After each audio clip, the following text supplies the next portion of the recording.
a mecanismos ascendentes a partir de la colonización del área periuretral.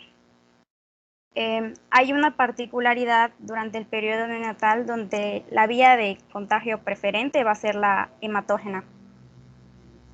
El agente implicado con mayor frecuencia es la Escherichia coli, que va a ser responsable de más del 80% de los casos de infección de vías urinarias en la edad pediátrica, y más del 75% de las infecciones van a ser monomicrobianas, es decir, solo se va a aislar un patógeno.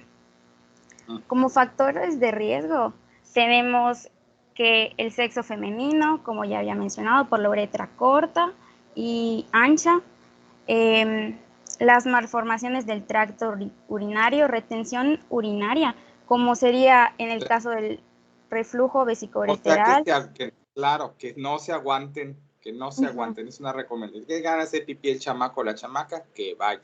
Sí. Esto de que se aguante no ayuda. Ajá. También una micción apresurada pues puede retener la orina, y en el caso de estreñimiento, en caso de, creo que de fecalomas, pues producirían una obstrucción. Pueden hacer una compresión, claro, indirecta. Ajá. Sí, y también en adolescentes la actividad sexual.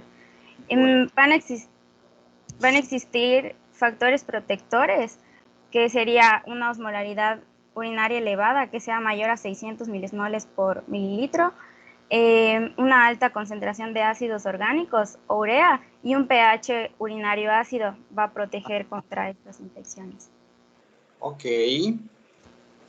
Ahora sí, vámonos a lo bueno. Sí. Doc, tengo una pregunta, perdón. Sí. Cuando vinieron los de Florida para hacer sus prácticas, me acuerdo que una doctora sospechó de abuso sexual a una niña por infecciones de vías urinarias. ¿Esto es común o es Pues yo incomún? creo que es muy temerario. ¿Una doctora de Florida o una doctora de acá? De Florida. Pero ni son Una niña médicos, como son de de 8 segundo años. año de medicina. No, pero doctora, doctora, o sea, graduada, ya senior. Mira, yo tengo mis dudas con eso. Puede ser que sí o puede ser que no, eso no puede ser el único dato de sospecha. Porque lo que yo he visto es que las niñas pueden tener sintomatología urinaria por vulvovaginitis bacteriana o fúngica, que no implica necesariamente que estés pasando nada más, ¿no? Puede ser por mala técnica de aseo o lo que fuera, ¿no? Y por el ardor que se genera al orinar, por la irritación de la región, por la vulvovaginitis, tu paciente puede estar diciendo que tiene efectivamente disuria, polaquiuria y tenesmo vesical. Para que yo diga que hay riesgo de maltrato, tendría que saber que esa vulvovaginitis es por un agente inesperado o que tenga yo datos adicionales. Entonces yo no creo que uno deba de brincar esa conclusión. A lo mejor lo incluyes en tus posibilidades y dices, bueno, ok, vamos a interrogar más. ¿Quién le enseñó a asearse? ¿Cómo se asea? ¿Cuántas veces ya pasó? ¿Ya se le dio tratamiento y es recurrente o no? ¿Hay otros signos? Porque cuando tú, digo, no es que no se deba de pensar, está bien que lo hayan incluido dentro de las sospechas, ¿no? Pero una cosa es que tú digas, chin, voy a pensar en abuso, por lo tanto voy a hacer 2 preguntas adicionales a ver si la sospecha se sostiene o no. Y otra cosa es que tú digas, ah, caray, disuria equivale a abuso, ¿no? Que son 2 universos completamente diferentes. Obviamente no conozco el escenario, así que no lo sé, pero, híjole, con los americanos en general, yo tengo problemas con su facilidad para emitir sospechas, ¿no? Por otra parte, es innegable que el abuso es una realidad.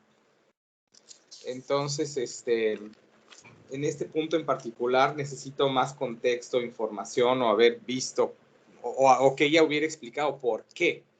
estaba sospechando abuso, ¿no?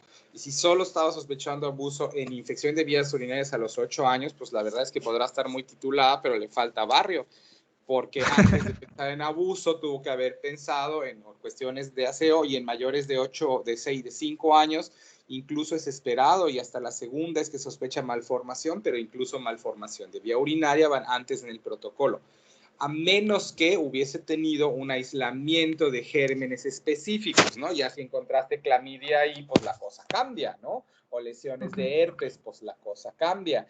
O lesión traumática, pues la cosa cambia, pero si ni la exploraron, cosa que no me estás diciendo, pues habrá que en la exploración si la exploraron y qué salió en la exploración física para poder abordar mejor tu pregunta. Ok, gracias. Bueno, ok. Bueno, en cuanto a la clínica, debemos de tener un alto grado de sospecha debido a que hay dificultad en el diagnóstico, sobre todo en los niños más pequeños, en los que muchas veces pues, no se acompaña de síntomas urinarios que nos vayan a orientar. A menudo se va a presentar como un proceso febril sin origen aparente, incluso puede ser Febril, no febril. Febril, sí. Febril. Pero aquí tienes un error. Ajá. Estás agrupando a todas las infecciones del tracto urinario, pero las infecciones del tracto urinario tienen dos presentaciones sindromáticas diferentes. Entonces hay que hablar de las dos formas de presentación porque tienen síntomas distintos. Entonces sí, tú no puedes agrupar a todas las malformaciones de vía urinaria en la misma caja porque simplemente no dan, ¿no? Entonces sí, vamos a hablar un poquito más de eso. Sí. Ahorita más adelante lo voy a mencionar bien, pero generalmente... No, porque estás hablando de síntomas, entonces no puede ser más adelante, toca ahorita. Ok. En los recién nacidos, pues menciona que generalmente van a ser síntomas inespecíficos. No es eso lo que te estoy diciendo. Ok. Bueno. ¿Cómo se clasifican las infecciones de vías urinarias? En altas y bajas. Ok. ¿Por qué hacemos la división de las infecciones de vías urinarias entre altas y bajas? Porque hay mayor riesgo en las altas, entonces es necesario. Bueno, en los dos es necesario el diagnóstico. Bueno, sí, en parte por eso, porque hay mayor riesgo de complicaciones y tratamiento. Sí, es cierto. Hay decisiones específicas en función de eso. ¿Por qué más? Porque las altas se presentan más de manera sistémica, ¿no? Y las bajas más localizadas. Claro, porque las características clínicas de la infección alta y de la infección baja son diferentes. Entonces, cuando yo estoy hablando del cuadro clínico que lleva a la sospecha de vía urinaria, tengo que tener cuidado de infección de vía urinaria alta o de vía urinaria baja, porque son dos conjuntos sintomáticos diferentes. Y decir que el neonato no tiene, o el lactante tiene pocos síntomas, pues igual es impreciso. Y estoy viendo tu tabla y decir que la infección de vía urinaria fiebre tampoco es necesariamente verdad. Depende de qué infección urinaria estamos hablando, si eso es verdad o no. ¿Sale? Sí. Entonces, por eso tenemos que hablar, este cuadro no funciona porque la presentación clínica que están poniendo allá es imprecisa, ¿no? Y parece describir más bien infección de vía urinaria alta. Alta. Esto que yo estoy leyendo, ¿no? Sí. Y la infección de vía urinaria baja, pues, esencialmente no causa nada de lo que está allá, o casi nada de lo que está allá, y causa casi nada. Hay algunas cosas que sí, pero casi nada de lo que está allá. Entonces, tenemos dos escenarios, altas y bajas. Entonces, hablemos de la clínica de infección de vía urinaria alta y luego de la clínica de infección de vía urinaria baja, para que entendamos, dado que es importante hacer esta distinción porque tiene relaciones con malformaciones de vía urinaria y también es importante porque las decisiones terapéuticas son diferentes dependiendo de qué es lo que estamos enfrentando, pues es importante reconocer clínicamente, porque ¿qué crees? En el examen de orina, pues ambas causan nitritos, ambas muestran leucos, ambas tienen esterasa leucocitaria, entonces, y ambas dan bacteriuria y ambas dan cultivo positivo, entonces por laboratorio no es necesariamente o no es siempre tan sencillo hacer la distinción, tiene que ser por clínica. ¿Cómo es la IBU alta? Iban bien cuando hablaron. Sí. Siempre nos remitimos a los mapas, ¿ya vieron? Ya están muy refinados. Es que ya están muy refinados, aunque los quieran poner, ya están muy refinados. Ok. Bueno, ahora para iniciar el abordaje en general de las infecciones de vías urinarias, hay que tener en cuenta que pues, se puede hacer un diagnóstico erróneo, lo que podría contribuir a la insuficiencia, a un riesgo de insuficiencia renal. Entonces, podemos tener dos condiciones. Un niño con fiebre sin foco aparente o que presente ya síntomas urinarios. Entonces, el diagnóstico se va a basar fundamentalmente en el examen general de orina y el urocultivo, como vimos ayer, que dependiendo de qué método vayamos a utilizar, dependerá de si tiene control de esfínteres o no. Sí. Para la Pero el urocultivo te dice que alguna parte de la vía urinaria, ya sea alta o baja, está infectada, pero no te dice cuál parte. Entonces vuelvo a preguntar, ¿cómo le hacemos para saber si la afección de la vía urinaria es alta o baja? Porque ¿qué decisión deriva de esto?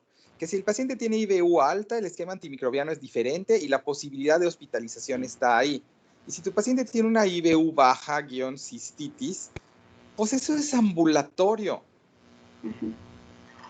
Sí. Entonces, es bien importante. Y luego, si vas a ir a buscar malformación de vía urinaria, incluso el estudio que vas a hacer es diferente en función de la deducción que tú saques de aquí.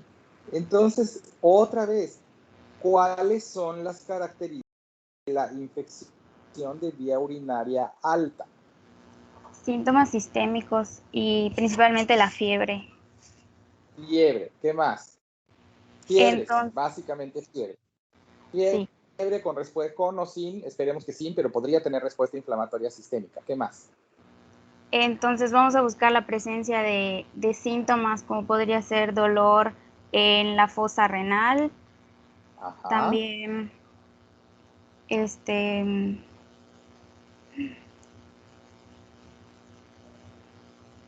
fiebre, dolor abdominal, dolor en fosa renal y organo. Sí. Esos son los datos. Respuesta inflamatoria sistémica. Esos son los datos potenciales de pielonefritis, porque esa es la infección de vía urinaria alta, ¿no? Podría tener todos o algunos, podría tener ilioreflejo, que ya habíamos tocado antes, el reflejo a la infección, o sea, hay diferente distensión abdominal, de disminución de los movimientos intestinales, ¿no? Ok, sí. esa es infección de vía urinaria alta. Okay. La baja, ¿cuáles son sus características? Sería disuria, tenesmo. Pero no fiebre. No fiebre. Síntomas sistémicos. Esa es la distinción. Disuria, polaquiuria y tenesmo vesical sin fiebre ni síntomas sistémicos. Y la alta no da disuria, ni polaquiuria, ni tenesmo vesical. La pielonefritis no causa eso. ¿Se acuerdan de cuando hablamos de dolor abdominal el año pasado? Creo que no se acuerdan muy bien porque me los acabo de rostizar con la historia clínica en sesiones. Estoy empezando a pensar que no leen la retroalimentación de las historias clínicas que les pongo en la plataforma. Pero en fin, ahí me los acabo de rostizar a 2 equipos. Creo que alguien sacó 2 o 2.5. Siéntanse orgullosos. No son ustedes, son el grupo A. Al grupo A le puse, pues algunos están aquí presentes, le puse 2.5 en una historia clínica. Pero en fin, ¿se acuerdan que hablamos de que a veces el dolor abdominal puede ser ondulante porque se superpone el cólico con el persistente. Bueno, pues entonces en la infección de vía urinaria también puede pasar que tu paciente tenga al mismo tiempo infección de vía urinaria alta e infección de vía urinaria baja, porque las bacterias que vienen del riñón también colonizaron la vejiga. Entonces tú vas a tener al mismo tiempo fiebre y síntomas sistémicos con disuria, poliaquiuria y tenesmo vesical. Si se me juntan las dos cosas, entonces mi deducción debiera ser: este paciente tiene al mismo tiempo infección de vía urinaria e infección alta e infección de vía urinaria baja. ¿Ok? Por cierto, el dolor también es importante porque yo esperaría un dolor continuo, puesto que el problema es renal y el riñón es una víscera maciza. Si además tengo cólico, como en el cólico nefrítico, por cierto, el cólico nefrítico empieza como cólico y luego se hace ondulante. Ondulante significa el dolor nunca desaparece. Cólico significa el dolor sí desaparece. El paciente con obstrucción de la vía urinaria, cosa que se relaciona con infección, empieza con cólico porque tiene obstrucción del uretero, que es una víscera hueca, y cuando la retención urinaria aguda renal genera distensión de la cápsula renal, entonces tienes un dolor persistente que ondula a causa de la afección ureteral, pero que no se quita a causa de la afección renal. ¿Esto queda claro? ¿Les hace sentido? Sí. Sí, doctor. Sí. Ok. Y en cambio en cistitis pues no tengo nada. Si acaso voy a tener disuria, poliaquiuria y tenesmo vesical, y puedo tener, como decía en la diapositiva anterior, retención urinaria porque el paciente no quiere orinar y orina solo de a poquitos porque cuando orina le duele y entonces se aguanta lo más que puede, lo cual curiosamente incrementa el riesgo de que su cistitis encuentre una vía ascendente para volverse pielonefrítica. Así que si un paciente que tenía 3 días con disuria ahora resulta que empieza con fiebre, ¿qué fue lo que pasó?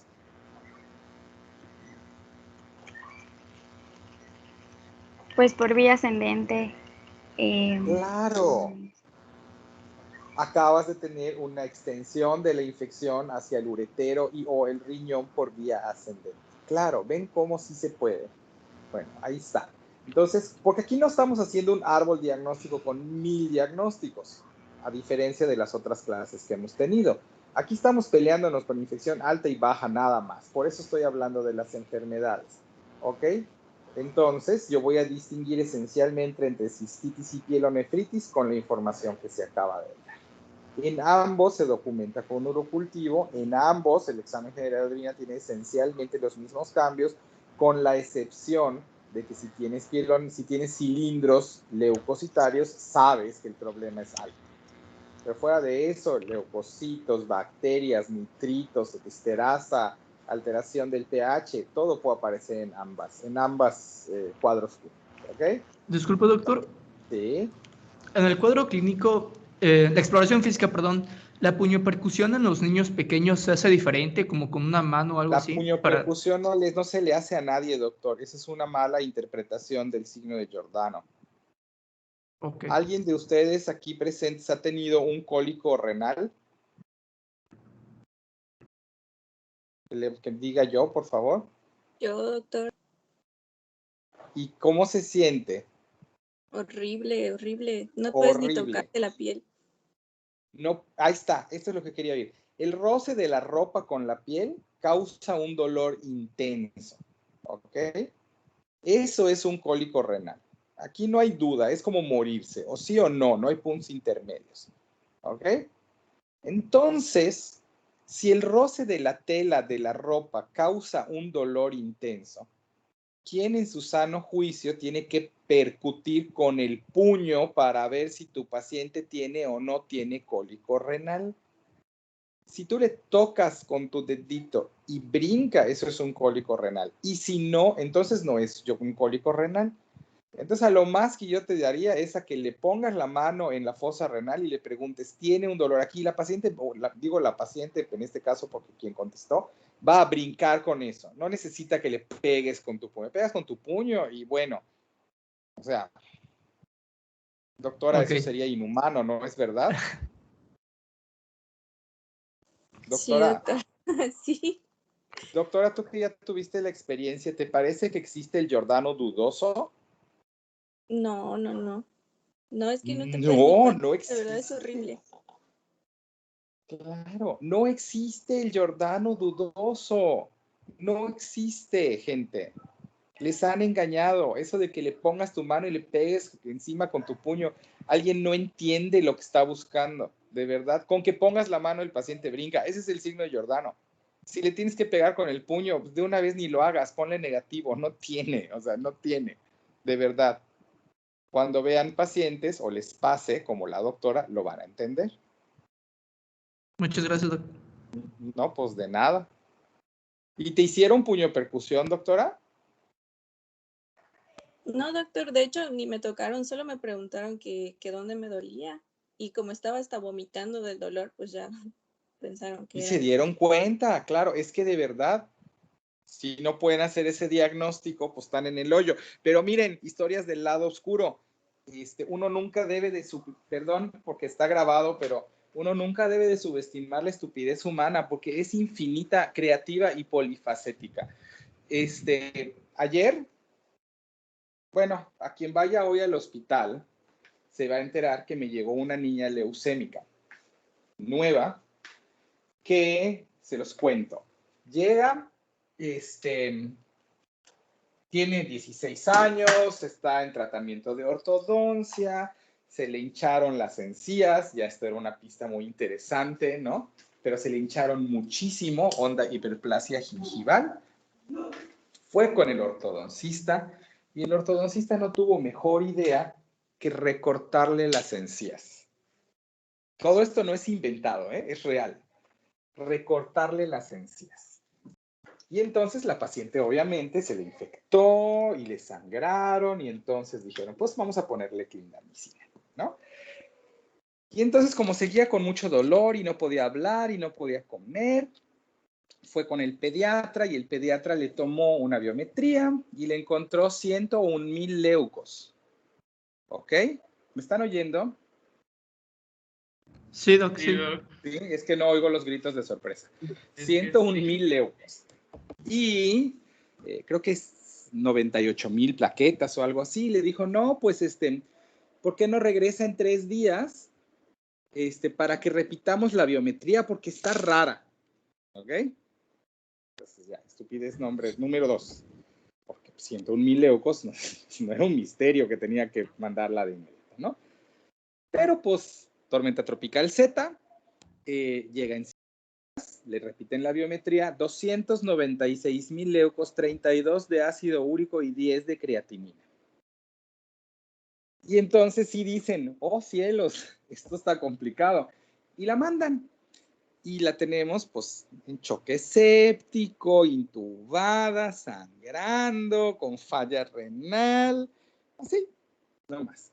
Y yo pensé que esa era la cosa más terrible que había yo visto y que vería en mis ojos en mucho tiempo y la fui a presentar a terapia y en terapia me sale una doctora, me dice, pues no, porque acabo de ver un paciente con 191 de sodio porque es un neonato de 20 días nacido prematuro que fue al médico y el médico le dio una receta que dice,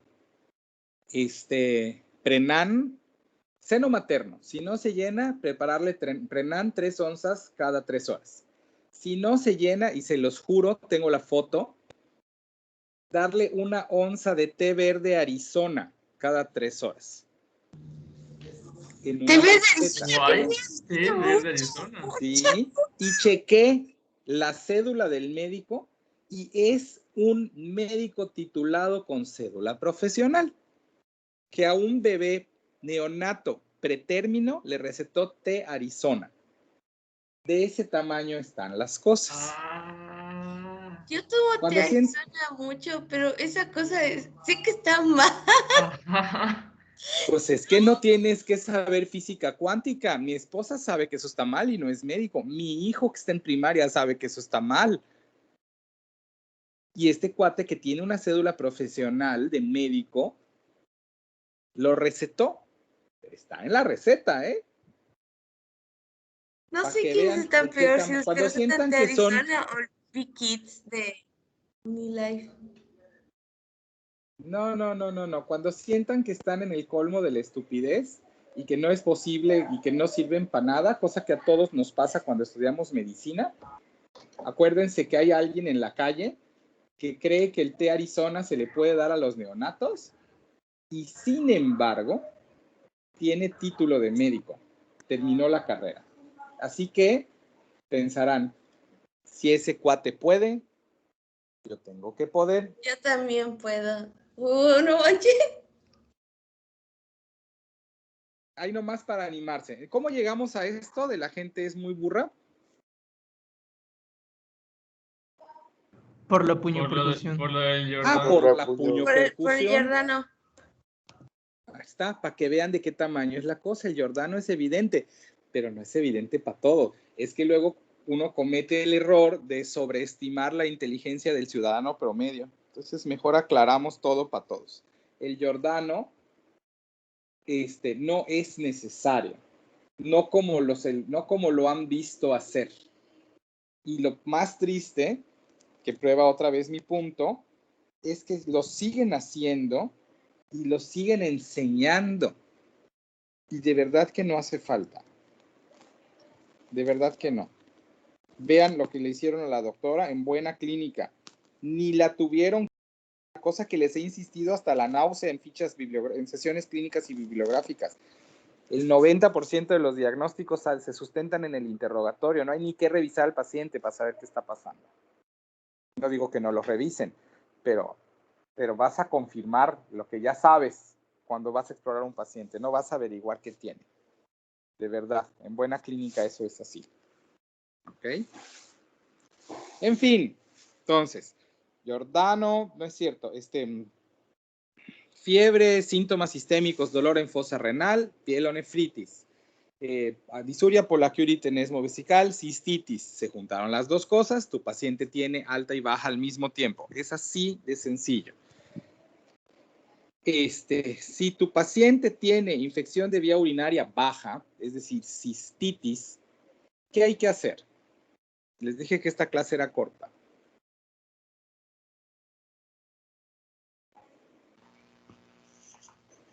Bueno, ¿se podría hacer el urocultivo? Todas Se tiene las que hacer, se veces que tiene que hacer tomas un urocultivo. examen general de orina porque crees que tu paciente tiene infección de vía urinaria, debes de tomar el urocultivo de entrada. No esperas a ver cómo sale el ego. Así que tienes razón académica, pero es algo que debiste de haber hecho desde el principio. ¿Qué más? Sí, y ya pues daríamos tratamiento ambulatorio. ¿Qué tratamiento? Antimicrobiano podría ser trimetoprim con sulfametoxazol, Excepto si amoxicilina tu paciente es menor de 6 meses, sí. porque en los menores de 6 meses no se recomienda. Ok. Sí, amoxicilina con clavulanato o ampicilina. Ok. O hay otro montón de opciones. Puedes utilizar macrólidos, que ahorita están de moda para gastroenteritis y otras cosas. Hay muchas, puedes hacer cefalosporinas de segunda generación. Hay muchas alternativas. Esencialmente casi cualquier antibiótico le pega. Ok. Y una vez que resuelves eso, ¿qué hay que hacer por tu paciente? Estudiarlo más, dependiendo de su edad. Dependiendo del género y la edad, Sí. decidir si amerita estudio adicional en busca de malformación de la vía urinaria y o litiasis en nuestro medio. ¿Ok? Sí. Bueno, si la infección de vía urinaria es alta, ¿qué hay que hacer? Bueno, ni siquiera tenemos que esperar a que realmente salga el urocultivo porque puede tardar. Ni en Entonces, cistitis tampoco, ¿ah? sí.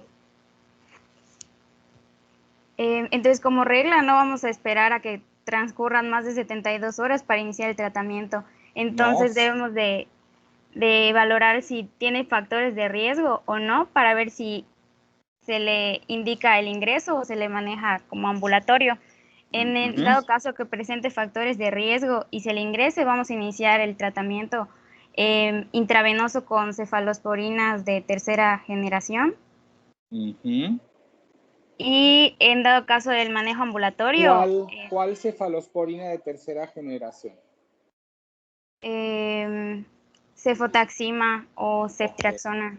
Ah, qué bueno, porque luego hay gente que no sabe cuáles son las cefalosporinas de tercera generación. Y ojo, cuando hagan estas recomendaciones en los trabajos, en las historias, en los exámenes o en donde sea, asegúrense que conocen cuáles cefalosporinas están disponibles en México, porque luego me andan recetando cefmetazole que no hay disponible en México y pues así, ¿para qué se aprenden eso, no? Entonces, pero cefotaxima y ceftriaxona hay en México y hay en el sector salud público. Así que es una buena respuesta a su pregunta. Sí. Y bueno, en cuanto al manejo ambulatorio, ya sería tratamiento vía oral con cefalosporinas de tercera generación igualmente. ¿Cuál cefalosporina de tercera generación oral está disponible en México? Cefixime. Cefixime, claro que sí.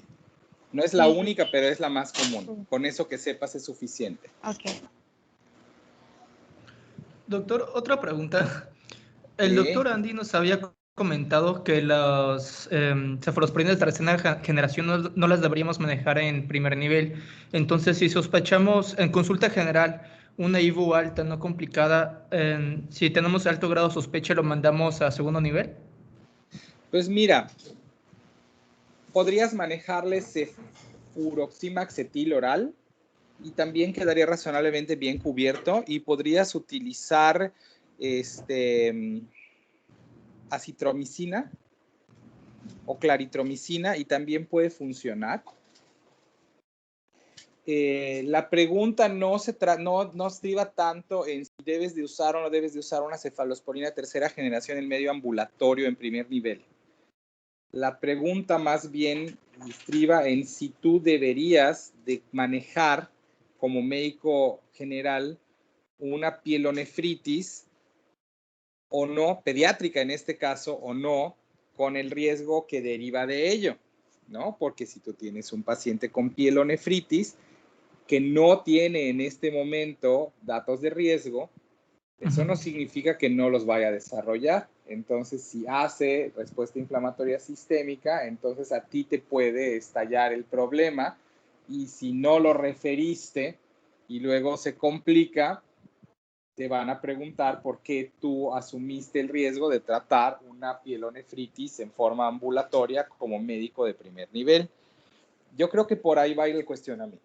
Creo que en general, eso fue una generalización, en general no es, hay pocos, no quiero decir ninguno, hay pocos escenarios en el cual tienes que abrir con una cefalosporina de tercera generación y sin embargo el paciente no debieras de referirlo. Yo creo que ese es quizás el mejor contexto para lo que te dijeron.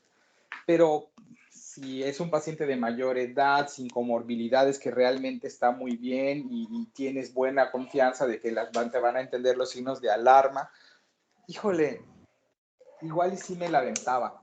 Y si estamos hablando de pielonefritis en adultos, pues aquí vas a incluir quinolonas, lo cual salvaría lo que te dijo el doctor Andy también, ¿no? Entonces, pues estoy casi de acuerdo. Lo que sí, entonces, en niños a segundo nivel, ¿no? Yo, a menos que sea un chamaco de 8 o 9 años, de verdad, yo no veo por qué un médico de general se debiera de quedar una pielonefritis, porque hay muchas implicaciones atrás. En donde sí vamos a coincidir él y yo, es que en que no hay ningún uso correcto de aminoglucósidos ambulatorios. Sí, también lo comentó. Eso de verdad, no. Sí, porque hay mucha toxicidad. Y en el contexto específico de pielonefritis, pensemos que tu riesgo es daño renal en un paciente que porque ya tiene pielonefritis, pues tiene riesgo de daño renal, ¿no? Entonces, ¿por qué haríamos eso en el medio ambulatorio? En alguien que no sabe si va a estar bien hidratado o no, que no lo hagas. Ahí sí, pinto mi raya. Y ojo que los médicos luego utilizan aminoglucósidos también en gastroenteritis, en donde el riesgo de deshidratación incrementa el riesgo del daño renal inherente al uso de aminoglucósidos, ¿no? Entonces no usen, ahí sí me muero en la raya, no usen aminoglucósidos en el contexto ambulatorio. Siempre hay una mejor alternativa. Son buenísimos, pero siempre hay una mejor alternativa. ¿Ok? Gracias. Bueno. Ya si lo ingresas, dependiendo del grado de deterioro clínico y de los antecedentes de uso de antibióticos de tu paciente, puedes utilizar la cefalosporina de tercera generación intravenosa sola o combinada con el aminoglucósido, porque como el aminoglucósido es un inhibidor de síntesis proteica, porque es un inhibidor de la subunidad ribosomal, por lo tanto, al no acoplarse los ribosomas, no se lee el RNA mensajero, y si no se lee el RNA mensajero, no se forman proteínas. Y tomando en cuenta que los mecanismos de resistencia antimicrobiana son enzimáticos y que las enzimas son proteínas, se vuelve evidente que los aminoglucósidos inhiben la resistencia bacteriana para que los betalactámicos funcionen. Por eso se asocian los betalactámicos con los aminoglucósidos, porque garantizan un mejor efecto. No sé si esto queda suficientemente claro. Sí. ¿Sí? Claro, es pura lógica. Bueno, entonces eso es lo que habría que hacer. Los factores de riesgo, entonces, repite si es que no si ya los dijiste, los repites, pero creo que no se acabaron por decir. ¿Para qué niño se tiene que hospitalizar? Los niños que sean menores de 1 año. Generalmente, o sea, la regla es menores de 3 meses, pero hay quienes Ahí incluyen sin igual menores de 1 discusión. año. Sí. Ahí sin discusión. Ajá. Que no toleren las tomas o tengan intolerancia a la vía oral. En el caso de desnutrición, inmunocomprometidos, que tengan VIH, por ejemplo, cáncer. También aquí se incluyen los niños con síndrome de Down. Bueno, yo les recomiendo incluirlos siempre porque las personas con síndrome de Down tienen inmunocompromiso constitucional por deficiencia selectiva de inmunoglobulina G. Entonces, suponen un riesgo mayor de complicación. Ok, ¿y qué más? Bueno, en caso de que la fiebre no sea controlable, también dependiendo del riesgo social, si le queda muy lejos la clínica o entre otras cosas. Y que no haya falla de tratamiento, sí. O que no entienda las indicaciones de alarma, porque a veces te das cuenta que no entiende las indicaciones de alarma, mejor lo ingresas. O que ya lo intentaste y fracasó. Esas son todas las razones para ingresar a una pielonefritis. Si no, para que tú lo puedas manejar ambulatorio, tiene que no haber ninguna de esas, ¿ok? Y otras comorbilidades, es cardiópata, tiene falla renal preexistente, tiene neumopatía crónica, tiene asma descontrolada o persistente. Todos esos se quedan, ¿eh? Porque ¿Los oligofrénicos, doctor? Depende de por qué. Okay. ¿Por qué? O sea, el término es... Hacía rato que no oía ese término. Yo se lo decía a mis hermanos para insultarlos y no sabían que los estaba insultando. Bueno, ¿estás de acuerdo? Pero depende. Si es en el contexto de parálisis cerebral, por supuesto que lo ingreso. Si es en el contexto de Down, sí, porque tiene inmunocompromiso. Pero, por ejemplo, tengo un familiar, porque tengo un sobrino, porque tengo un familiar para cada circunstancia en la vida. Entonces, tengo un sobrino que tuvo secuelas leves de hipoxia perinatal, entonces habla con dificultad, lee, ya es un adolescente, pero no tiene inmunocompromiso. Entonces, si él desarrollase una pielonefritis y no tiene otros datos, a él no lo ingresaría, porque su dificultad cognitiva no viene acompañada de un riesgo significativo asociado, pensando en, por ejemplo, Down, inmunoglobulinas o en el paciente con PCI, grave dificultades o riesgo incrementado de deshidratación, ¿no? Por la dificultad para garantizar el aporte oral o la desnutrición asociada que el inmunocompromete. Entonces, allá en ese escenario en particular que preguntaste, no es tan clara la distinción. Habrá que ver por qué tiene reto intelectual para que tú sepas si sí o si no. Gracias. secuelas de hipotiroidismo, pero ya está en tratamiento, no, pues ese no. Para ponerte un contexto de algo, ¿no? Ok. Entonces ya sabemos quién ingresa, quién no ingresa, cuál es el tratamiento ambulatorio, cuál es el tratamiento hospitalizado. En ambos casos, entonces, vamos al criterio de estudio. Sí, Que es entonces, este árbol. sí.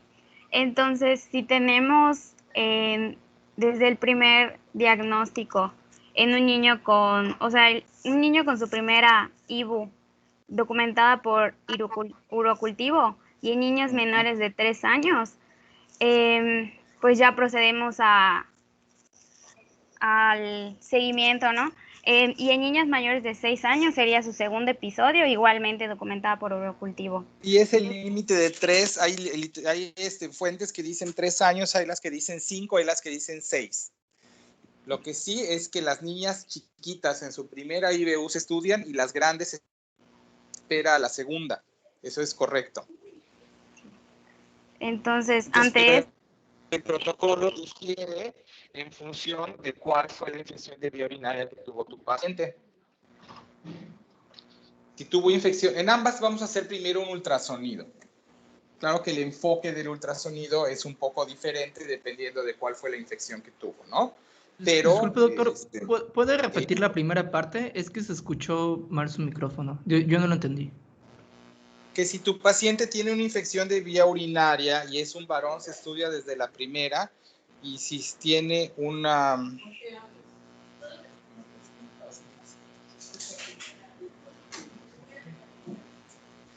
Me acaba de regañar mi hijo, perdón. Antes de reproducirse, piénsenlo. Dije que las niñas, normas en las guías mexicanas, en las normas americanas y europeas. Desde la primera información de vía urinaria. Las niñas se estudian, las pequeñas desde la primera infección y las grandes a partir de la segunda. El límite depende, aquí tu diapositiva dice 3 años y en algunas otras fuentes te ponen el límite en los 5 o en los 6 años de edad. Eso fue lo que dije. Y también dije que se usa ultrasonido en ambos casos como primer estudio. Nada más que si la infección fue pielonefritis, el ultrasonido es de riñón y uretero, o el foco está ahí, y si tu infección fue cistitis, pues entonces tu ultrasonido más bien se enfoca en alteraciones vesicales, porque es donde encontrarías el problema, ¿no? Ok. Sí. ¿Seguimos? Entonces, ya que realicemos el ultrasonido, ya sea renal o vesical, y si obtenemos que el resultado fue normal, debemos de hacer la pregunta si las infecciones de vías urinarias son recurrentes. Estos criterios va a ser, para que se piense que es recurrente, tendría que tener 2 o más episodios de pielonefritis, un episodio de pielonefritis y 1 o más de cistitis y 3 episodios o más de cistitis durante un año. Pero hay que comprobar que sea una cistitis, porque ya les dije, sobre todo en las niñas, que tú no puedes asegurar que tu paciente tiene cistitis. Solo con la sintomatología necesitas el urocultivo o el ego patológico de una muestra bien tomada, porque si tu paciente tiene vulvovaginitis, que es común en las niñas, va a tener disuria, polaquiuria y tenesmo vesical y retención urinaria. Y si tomas mal la muestra, va a tener bacterias en la orina y leucos. Así que la distinción no es tan sencilla y las implicaciones son importantes. Entonces hay que estar seguros de que el problema no es vulvovaginitis, así que también hay que averiguar qué está haciendo, cómo se está aseando, utilizar técnicas que disminuyan la colonización vulvovaginal. O sea, hay que hacer cosas con esta niña, porque eso sí es común, porque me tocó alguna vez una niña que me dijeron, es que ya tuvo 20 infecciones de orina, y yo, ¿cómo que ya tuvo 20 infecciones de orina? Y entonces la revisé y tenía hasta adherencias de labios menores, ¿no? Y lo que se hizo fue, además, ni siquiera medicado, lo que se hace es aseos tópicos con medio ácido. Me acuerdo que lo que se puede hacer es baños de asiento con una dilución de vinagre 20 partes a 1 con agua limpia y que en la palanganita o que se hace la niña o que se siente un rato ahí todos los días, y con eso se resuelve la vulvovaginitis recurrente, y con eso se le dejaron de tener infecciones la niña. Ya le habían dado 20 tratamientos antimicrobianos diferentes con inyecciones y con lincomicina y con ceftriaxona, y, o sea, de verdad, a una cistitis recurrente que ni era, ¿estás de acuerdo? Entonces, ojo con eso, porque imagínense, yo dije 20 infecciones de vía urinaria, se ha de tener falla renal, ¿no? Esta viene mal formada, 20 infecciones, y no eran puras disurias. La niña lloraba porque orinaba. Eso es lo que pasó. Para que aprendan que hay que hacer la distinción con claridad. Hay que hacer el buen interrogatorio. Oiga, y no mancha la ropa interior, porque todo esto salió por esa pregunta. Oiga, fíjese que la traigo, era yo pediatra de Pemex cuando recién venía llegando de México. Oiga, la traigo porque fíjese que viene otra vez con infección de la orina. ¿Otra vez? ¿Y cuántas veces tuvo? Uy, doctor, como 20, una niña de 3 años. 20 infecciones en 3 años. Sí, doctor, nomás sale de una y le da otra y termina el antibiótico y le vuelve a dar y termina el antibiótico. ¿Y qué ya le dieron? Y me saca la pila de recetas. Y yo, demonios, ¿no? Oiga, ¿y no le mancha la ropa interior? Sí, doctor, a veces de blanquito, pero casi siempre de verde. Ah, caray, ¿y todavía usa pañal? Sí, doctor, todavía usa pañal. ¿Y cómo la limpia? Muéstreme. Ah, listo, ahí está el problema. Oiga, señora, lo que va a hacer es tal y tal y tal y tal, y entonces la va a limpiar de esta manera, y entonces hay que retirarla del pañal, pero si no, hay que checarlo, y en cuanto toda la recomendación, y mire, aquí se está adhiriendo esto, que está inflamado. Si ve que le mancha la ropa interior, el problema es local, no se le está infectando el riñón, entonces le va a dar baño. Listo, se curó la paciente, se abonó conmigo. ¿Ah? Para que sepan cómo hay diferenciales, incluso de infección de vía urinaria, y si no, esta hubiese acabado en un cistoretrograma miccional y en una urotac y en unas tomas de sangre y una punción suprapúbica, y yo no sé cuántas cosas le iban a hacer si caía en las manos equivocadas. De hecho, ya había caído en las manos equivocadas. Pero bueno, ok, sigamos.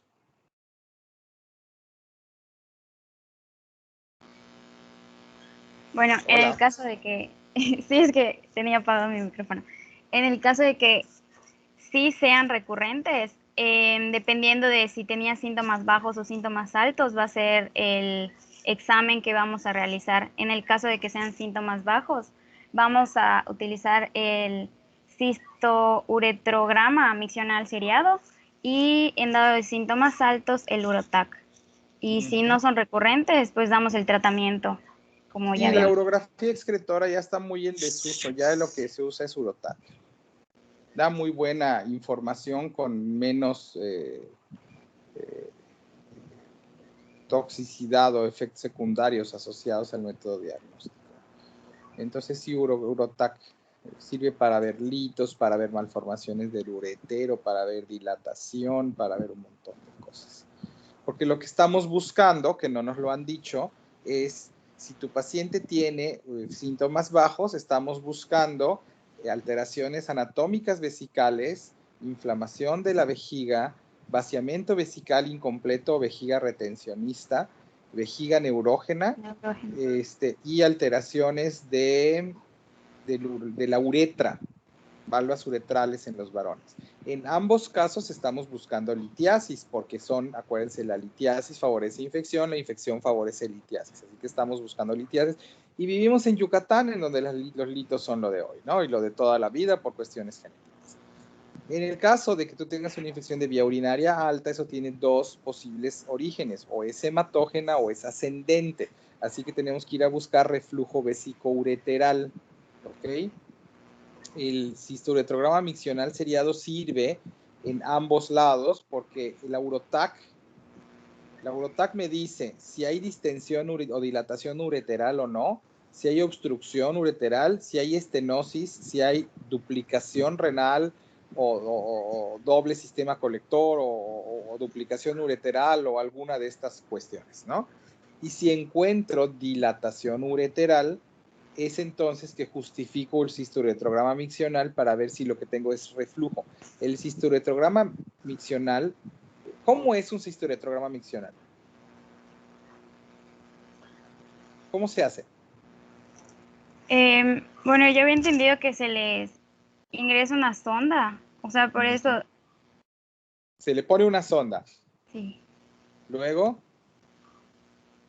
Ay, es que no le entendí muy bien, intenté buscar imágenes para ver cómo se le era. mete una sonda, se le mete contraste, se le saca la sonda y le pides que orine mientras le tomas radiografías. Es un cistoretrograma miccional, porque entonces vas a ver qué pasa con el contraste cuando la vejiga se contrae para vaciarse. La vejiga se vacía completa o no, se llena bien o no, hay defectos de llenado, la uretra queda bien o se dilata, cuando la vejiga se contrae, el contraste se sube por los ureteros o no. Eso es lo que ve el estudio. Entender cómo se hace el estudio es muy informativo para saber qué esperar. ¿Ok? Ese es un cistoretrograma. Sirve muy bien para saber si tu paciente tiene reflujo vesicoureteral. En la TAC, tú ves la dilatación del uretero y puedes suponer el reflujo, pero no lo sabes porque no sabes si el uretero está dilatado porque se regresa a la orina o si el uretero está dilatado porque la unión es muy estrecha y hay una estenosis. La imagen va a ser, la consecuencia es la misma. ¿Sí me explico? Pero la causa es diferente. Entonces, si yo veo, quiero saber si hay reflujo vesicoureteral, el mejor estudio es un CUMS, porque te va a decir qué es lo que está pasando. ¿Ok? Pero si yo no veo dilatación ureteral baja, pues ya no supongo reflujo vesicoureteral y ya no necesito poniéndole sondas a nadie para que wishen ahí enfrente al técnico radiólogo, ¿no? ¿Queda esto claro? Sí. ¿Está? Bueno. Si tu paciente tiene un ultrasonido renal o de vía urinaria anormal, entonces esto dice aquí 3 salidas. A ver, hay algo en el chat, pero no puedo ver el chat con facilidad. Sí, bueno, entonces podemos estar ante alguna malformación. Podemos ver si hay dilatación ureteral, porque generalmente tengo entendido que en el ultrasonido no se ven los ureteros, entonces si los observamos, pues es que están dilatados. ¿Es correcto?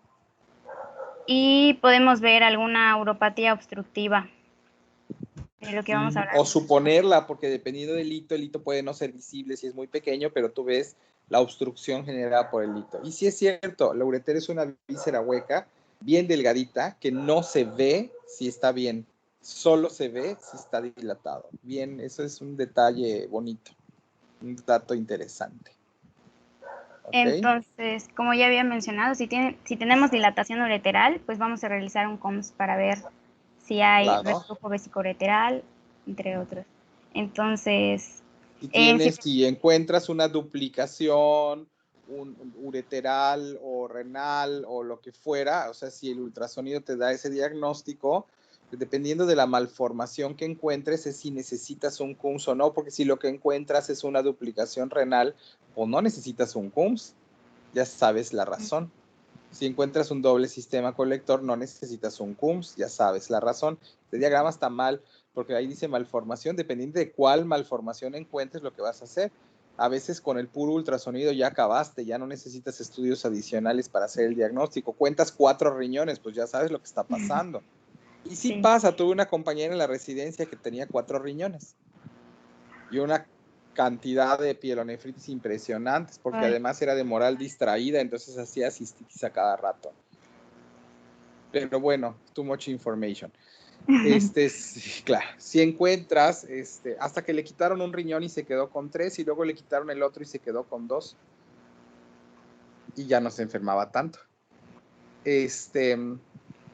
Si le encuentras uropatía obstructiva, entonces tienes que averiguar por qué está haciendo los litos, ¿no? Y eso ya es otra pachanga diferente. Pero lo de la malformación, eso está mal. Ok. No sé por qué está ahí, hay que corregir este diagrama. Dependiendo de lo que te diga la anormalidad encontrada, pues lo que sí puedes hacer es que si tú ya tienes diagnóstico, dependiendo de lo que deriva de ese diagnóstico, podrías requerir estudios adicionales. Porque, por ejemplo, si tienes una estenosis ureteral crítica con una hidronefrosis unilateral, ¿no? Por decirte algo.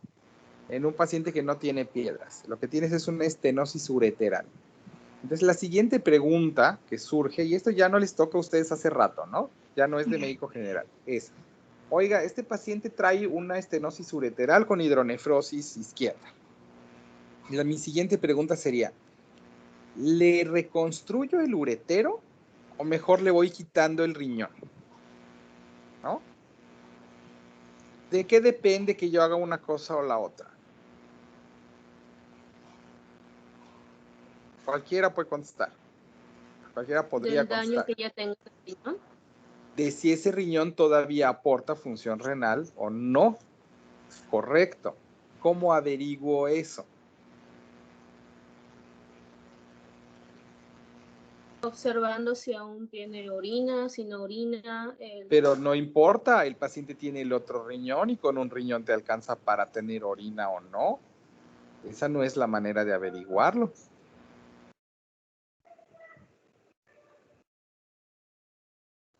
¿La tasa de filtración? ¿Cómo calcularías la tasa de filtración?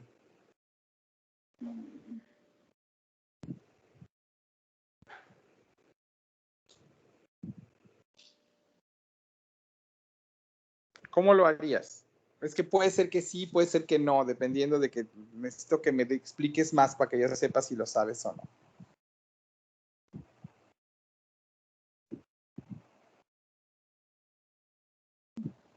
¿Alguien? No, sé que hay fórmulas, pero no. Estás hablando de la fórmula de Schwartz para calcular el índice de filtración glomerular. Entonces mi respuesta es no, no es así, porque con que solo tengas un riñón funcionante te alcanza para aclarar la creatinina. Así que eso no te dice si el otro funciona o no funciona. Esa no es la manera. ¿Alguien más lo sabe o ya lo buscó?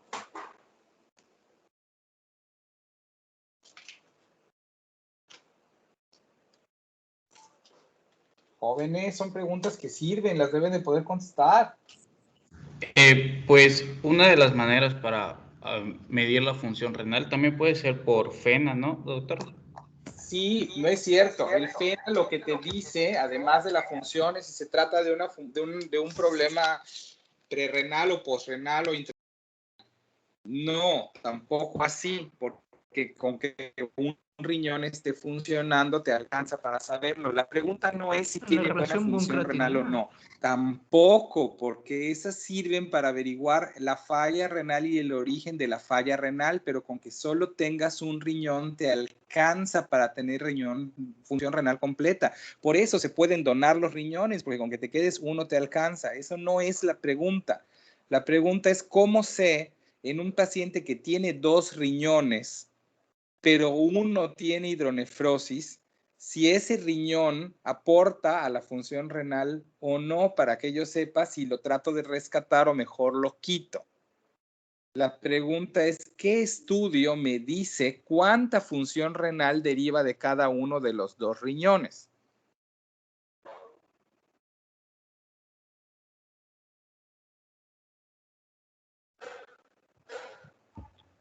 ¿Por la gamografía renal? Lotería, por el gamagrama renal. El gamagrama renal me dice qué tanta función renal tiene cada uno de los riñones.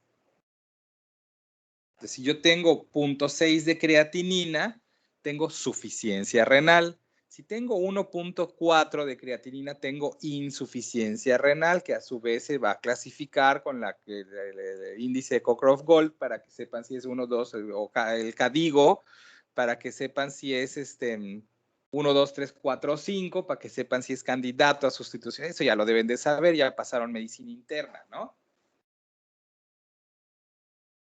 De hecho, ya pasaron medicina interna porque no saben que el gamagrama mide esto. Sí, doctor. ¿No?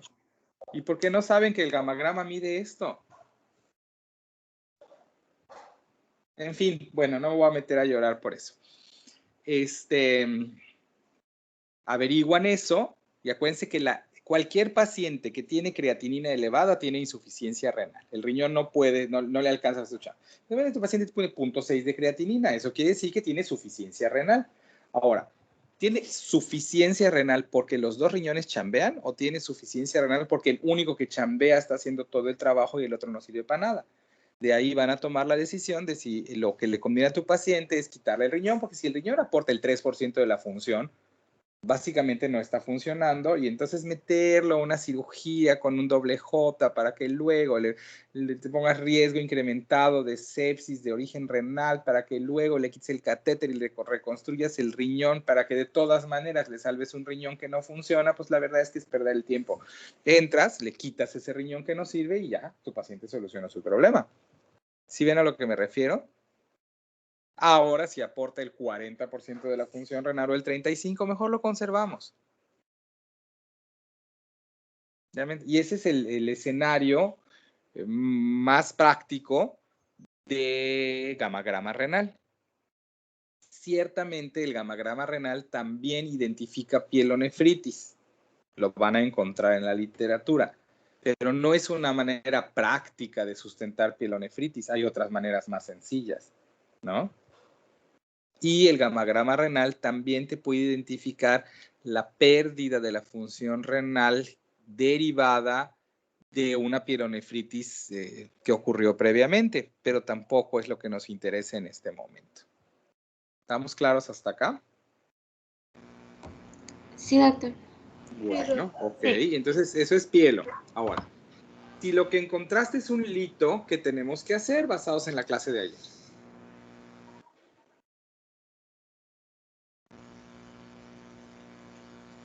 Bueno, ya. Este es de 5 minutos, doctora. ¿Qué tenemos que hacer? Bueno, pues podemos avanzar más.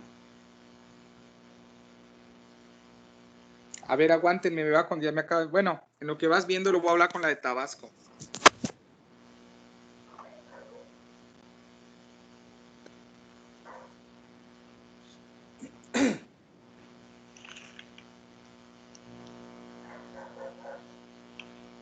A ver, dime, ¿qué pasó? Bueno, no es cierto, no me digas, espérate, ya está entrando mi llamada.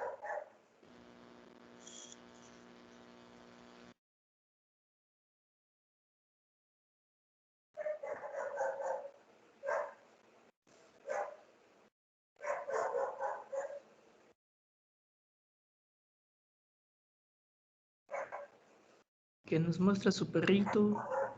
No, ese no es mi perrito no ladra. Así que no se puede. A ver, dime, ¿qué pasó?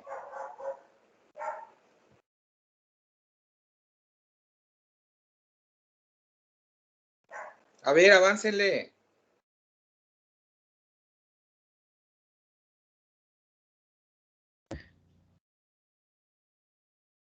Sí.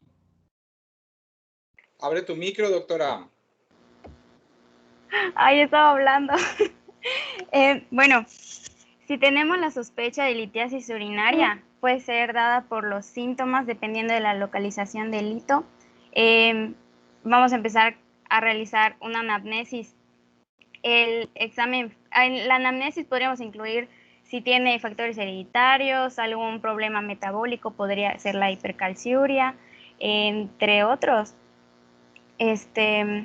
También en el examen físico, pues nos diría que le duele o le dolería si le tocamos, entonces sería un Giordano positivo, y que sea un examen general de orina patológico, en el que se podría acompañar de pues, bacterias, podría tener una infección de las vías urinarias. En el sedimento urinario podríamos encontrar hematuria y también cristales.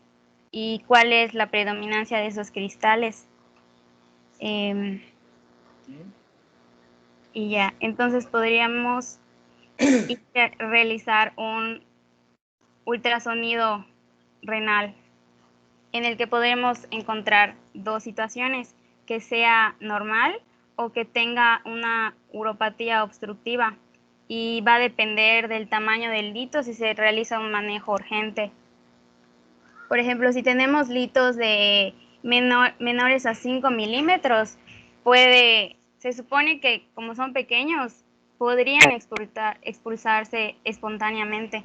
Entonces les daríamos el tratamiento con tamsolución osmolítico, también AINES para controlar el dolor. Y si después, bueno, yo leí que si pasan 2 semanas y no se ha expulsado, pues habría que reconsiderar el abordaje. Mientras que si tenemos un lito de mayor a 1 centímetro, podemos considerar realizar la litotricia o la nefrolitotomía según donde se ubique el lito. Correcto. Entonces, si tienes, pero no hidratación y no otros manejos, el único fármaco aceptado es tamsulosina. Aguántenme un momento. Sí. A ver, ¿podemos ir unos diapos antes donde están las recomendaciones? Porfis. Ahí está. Permíteme un momentito. Aguántenme un momento, tengo que resolver algo. Guillermo, ¿cuál era tu clave según tú? Guillermo. 4478.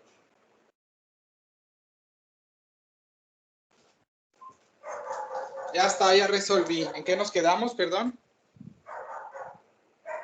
Hola. En que el único medicamento era la tamsulosina. El único fármaco es tamsulosina, ningún otro fármaco funciona.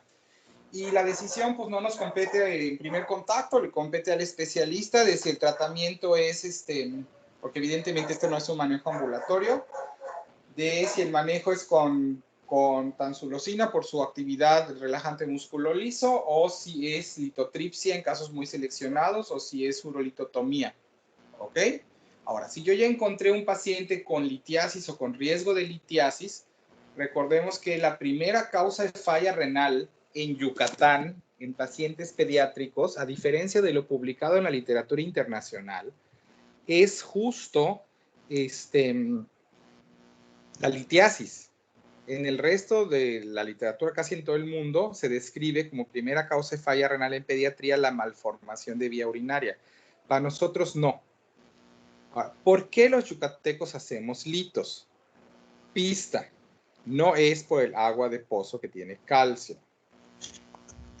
Tenemos un factor genético. Y hay gente que cree que es el calcio del agua, ¿eh? En una historia de 4º año alguien me puso que su paciente tenía litiasis porque consumía agua de dudosa calidad y yo casi me muero, pero luego decidí que no debía yo de morir porque a alguien le falte conocimiento, ¿verdad? Entonces le dije que no y le expliqué por qué. Pero el calcio nada tiene que ver. Si acaso hace algo en la ingesta de calcio, es proteger contra litiasis. Curiosamente, lo pueden revisar, hay metaanálisis al respecto. ¿No? Si no, imagínense todos los viejitos que para su osteoporosis toman carbonato de calcio, o B12 cal o algunas de esas vitaminas que traen calcio estarán haciendo litiasis por el calcio. Todos los que toman leche o alimentos ricos en calcio, bueno, el calcio de las tortillas de nixtamal, imagínense, ¿no? No, la ingesta de calcio no favorece litiasis, no y no. Pueden tomar agua de pozo, no pasa nada. Hiérvanla no más porque si no sí pasan cosas, pero no, quítense eso de la cabeza, de verdad. Y si no me creen, revísenlo. En fin, ¿qué sí favorece la litiasis? Estábamos en eso. Cristel, a ver qué pasó. No, doctor, es que estaba leyendo respecto a eso y vi que era sobre todo por la obesidad, el tipo de dieta, que como se estaba incrementando los índices de obesidad, pues subía la cantidad de personas con litos. O sea, eso estaba leyendo para mi protocolo, pero no estoy investigando. Puede ser que la obesidad, fíjate que yo no he leído el rol específico de la obesidad. Ahí en el chat nos pusieron que la ingesta de calcio es factor protector, eso es verdad. Yo no sé si es la obesidad por sí sola o la obesidad y su incremento asociado en consumo de sodio, porque ahí sí es cierto, el consumo de sodio está relacionado en litiasis, en cualquier lito, por eso está aquí en la diapositiva contra la ingesta de sodio. Evidentemente la ingesta de agua libre, porque no solo de líquidos, porque si el líquido viene con un pH inadecuado, pues tampoco nos va a ayudar, sino que de agua libre aumenta la cantidad de agua urinarias en la cual se tienen que disolver los solutos y por lo tanto disminuye por obvias razones la probabilidad de precipitación, sea cual sea el soluto, ¿no? Entonces por eso la ingesta de agua libre funciona y entonces ya qué agua depende. De repente, ¿qué tal que alguien forma litos de pH alcalino y se decide que va a tomar agua alcalina para mejorar su problema? Pésima idea, ¿no? Digo, no más para ilustrar un punto, ¿no? O qué tal que forma litos de ácido úrico y decide que va a tomar jugo de arándano, pues pésima idea, ¿no? Porque eso acidifica la orina y no le conviene. Entonces aquí lo que hay que determinar es efectivamente, como dice su diapositiva, de qué están hechos los litos y en qué pH precipitan, para que determinen cuál es todos van a bajarle al sodio, todos van a aumentar la ingesta de agua libre. Ahora, estos tipos van a depender de qué pH suele. Doctor, se está escuchando muy bajito. Bueno, prácticamente. No se le escucha. No se A ver, escucha. Ya, ¿Ahora sí. sí? Ya. Está bien.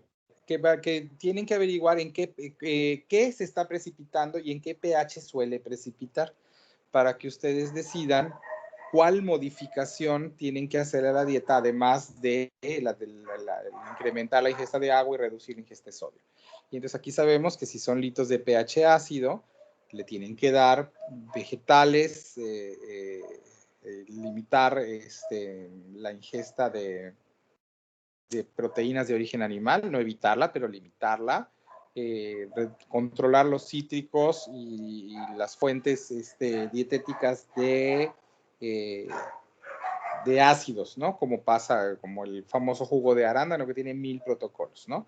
Aunque luego les voy a decir que si ustedes compran jugo de arándano, no necesariamente está hecho con arándano. Lo pueden revisar y el jugo de arándano está hecho con manzana y las marcas más baratas traen jugo de manzana y 2% de extracto de arándano. Algunas otras que son mejores traen el 20 o el 25, pero no pasa de allá. De hecho, se sorprenderían porque en algunas marcas el jugo de uva tampoco es de uva, es de manzana. No me crean, pueden ir a su despensa ahorita que terminemos. Es más, le gané una apuesta a mi hijo porque quería comer barritas de All Brand, de las que traen mermelada, de manzana, pero no de fresa. ¿Y qué creen? ¿Me están oyendo? Las de Sí, fresa doctor. tenían manzana. Sí. Las de fresa dicen que están hechas Sí. con mermelada de manzana, por supuesto. Bueno, pero no es mi culpa que no lean etiquetas. Sí, bueno, cuando se hizo el escándalo de que el atún trae soya, pues siempre lo ha dicho la etiqueta. Ya que uno no sepa, es igual.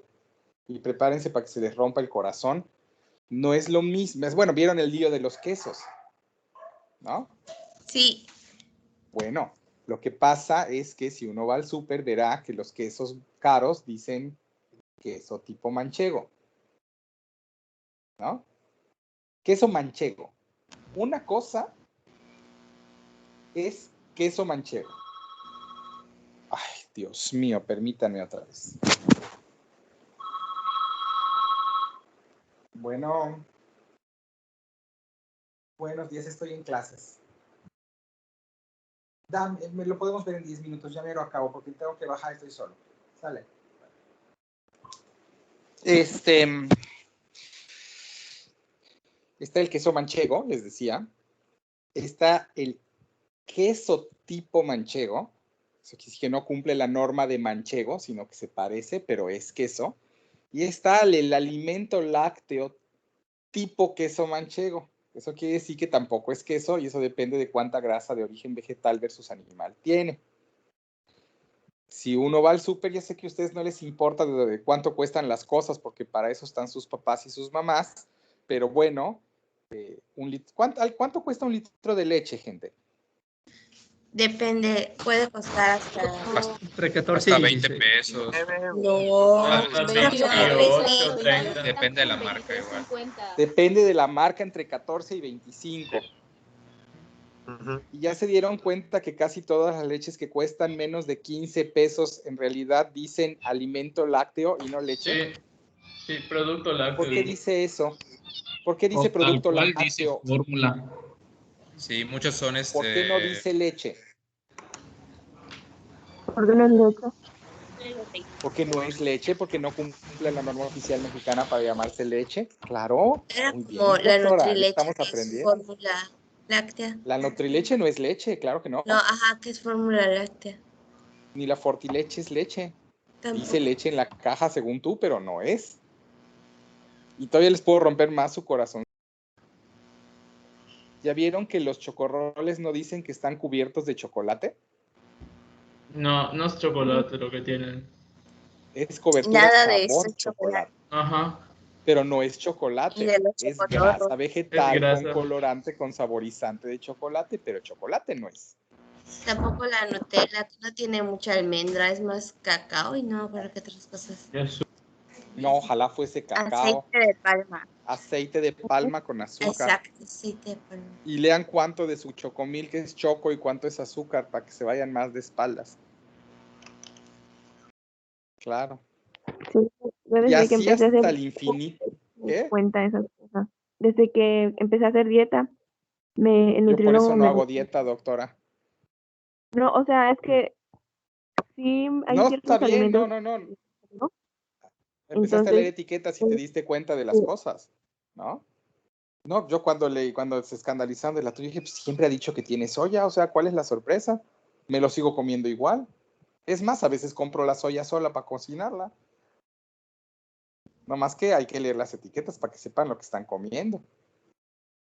Yo leí un estudio en donde vieron que el 80%, entre el 80 y 90% de todos los alimentos empacados tienen soya.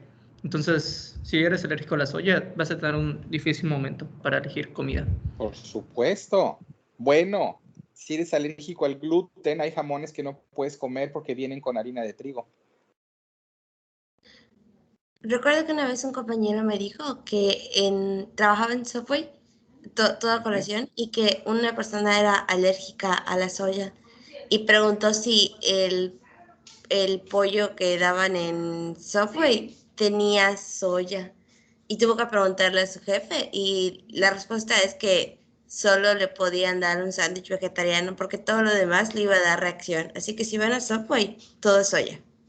No, eso no significa que todo sea soya, a que todo pueda tener soya. No, tampoco Todo puede exageres. tener soya. No, bueno, hay que entender las extensiones, porque, por ejemplo, tú ya viste que las cajas de cornflakes que son de maíz dicen que ese cereal está procesado en molinos que también procesan trigo.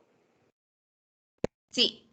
Ah, bueno, esa nota está ahí porque si se contamina en forma minúscula con gluten y el paciente es celíaco, con eso le alcanza para desarrollarse otra vez su sintomatología. Y sí sabes que los Milky Way aclaran que también se procesan en equipo que podría procesar cacahuate. Porque si eres alérgico al cacahuate, aunque te compres un chocolate que no tiene cacahuate, te podrías poner mal por alergia al cacahuate, porque como ese equipo procesó cacahuates en algún momento, podría tener residuos que desencadenen tu anafilaxia. Sí sabes que para que una pasta sea gluten free se tiene que, por ejemplo, las de Barilla, que hacen sus pastas de quinoa, tienen que fabricarse en un edificio, en una fábrica diferente, que no puede ser en la misma fábrica. ¿Sabían eso? No. Ah, bueno. Sí, No, yo no. Bueno, de hecho, hay para que no digan que otro, solo les enseño medicina. Doc, hay otra marca también de Quaker que está sacando sus hotcakes de avena, que solamente esa harina tiene cacahuate, tiene trigo, tiene como 5 alergenos diferentes en una marca de hotcakes. Bueno, pero si no eres alérgico a ninguno, ¿qué le hace? No, pues a mí nada, pero pues quienes quieran comer Sí, sus claro. hotcakes medio saludables tienen que tener mucho cuidado si son alérgicos. Si quieres comer hotcakes saludables, te compras avena Rivero, la metes a la licuadora, la haces polvo, le echas plátano, le echas un huevo y haces tus hotcakes de plátano. Y tan. Ahí están muy ricos, hotcakes de plátano y avena. Con claras de huevo también, está bueno. Justo me quitaron el plátano. Doc, ¿usted nos había dicho lo de que ponía su plátano con chocomil, ¿no? Algo así, en segundo. Rebanábamos cuando estaba yo chico plátano, le echábamos leche Nestlé encima y luego le espolvoreábamos chocomil. Sí, cómo no. Sí, me acuerdo. Qué bueno. Claro. Y esta, para los que no tuvieron la fortuna de que yo les haya dado algo de clases de fisiología, fue porque dije, ni así haces hiperglucemia, ni así haces glucosuria, porque era la fisiología renal. Porque el umbral renal, que está en 180, no lo vas a alcanzar porque tus sistemas reguladores se van a encargar de que tu glucosa no llegue ahí. Por eso se dio ese ejemplo. Para que estén en contexto. Pero bueno, vayan y lean etiquetas para que vean qué están comiendo. Ahí se van a enterar si su jugo de arándano es de arándano, si su jugo de uva es de uva, si sus barritas de fresa son de fresa, si su atún es de atún, si su chocolate es de chocolate, si la leche es leche, si el queso es queso, si su jamón tiene harina vegetal o no. De nada, por cierto. Gracias. Sí, ya no sé si es momento de decirles que la gelatina se hace con cartílago. Eso sí. Las comidas sabrosas. Sí, claro. Ahorita voy a comprar, creo que me van a traer 1 litro de crema para ponerle azúcar y gelatina sin sabor y café soluble y voy a hacer mi panacota de café, ¿por qué no? Con galletitas Chips Ahoy molidas. No saben qué cosa tan buena. Ay, qué rico. En fin, ya se está debrayando esto para donde no debe. El último dato que quería dar, porque ya vimos el manejo y la prevención, es que no se recomienda la profilaxis antimicrobiana ni en litiasis ni en malformación de vía urinaria. Mucha literatura respalda que no se haga porque el costo de atención es mayor y aunque vas a tener menos episodios de infección de vías urinarias, no detiene la progresión hacia el daño renal, que es el objetivo último que se persigue. Entonces no se usa la profilaxis antimicrobiana sostenida. Se usa, por ejemplo, si voy a hacer instrumentación de la vía renal, de la vía urinaria, porque voy a poner un doble J, bueno, ahí sí se justifica la profilaxis. Todos los días de su vida el paciente toma. Si necesita profilaxis diaria, lo que necesita es que le arregles el uretero. ¿Sale? Para que sepan también ese detalle en particular. Clase ¿el lunes vamos a tener clase o no? Si usted puede. Pues sí, ¿no? Usted dirá, Doc. Pues no sé qué les hace de diferencia hábil contra inhábil. No manches, Efraín, qué mal chiste y qué viejo, por Dios. LOL.